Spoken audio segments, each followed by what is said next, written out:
संभाजी महाराजांबद्दल विकिपीडियावरती वादग्रस्त लिखाण टाकणाऱ्या लेखकांवरती गुन्हा दाखल होणार आहे। समाजात तेढ निर्माण होईल असं लिखाण विकिपीडियावरती अपलोड केल्याप्रकरणी हा गुन्हा दाखल करण्यात येणार आहे। तर विकिपीडियाला कंटेंट हटवण्यासाठी 3 दिवसांचा वेळ देण्यात आला होता, मात्र विकिपीडियाकडून कोणताही प्रतिसाद मिळालेला नाहीये आणि म्हणून महाराष्ट्र सायबर सेल 4 ते 5 जणांवरती गुन्हा दाखल करणार आहे।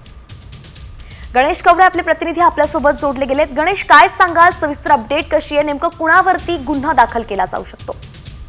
नक्कीच विकिपीडियातील जे एडिटिंग केलेले आहेत यामध्ये 4 ते 5 जणांनी खरं तर हा कंटेंट एडिटिंग केला होता आणि या कंटेंट एडिटिंग नंतरून हा कंटेंट काढण्यासाठी देखील आहे ते विकिपीडियाला महाराष्ट्र सायबर सेलच्या वतीने आहे ते नोटीस देखील पाठवण्यात आली होती। मात्र या नोटीसीला 3 दिवस झाले तरी देखील कुठल्याही पद्धतीचा विकिपीडियाकडून आहे तो रिस्पॉन्स देण्यात आलेला नाहीये। त्यामुळेच कुठेतरी आता या सगळ्या संदर्भामध्ये सायबर सेलच्या वतीने आहे तो गुन्हा दाखल होताना पाहायला मिळतो आणि यामध्ये ज्यांनी 4 ते 5 जणांनी खरं तर हा कंटेंट एडिट केलेला या सगळ्यांवर गुन्हा दाखल होतोय। मात्र नोटीस पाठवून त्यानंतरून देखील सायबर सेलच्या वतीने ईमेलच्या माध्यमातून देखील आहे ते विकिपीडियाशी संपर्क साधण्याचा प्रयत्न केला होता।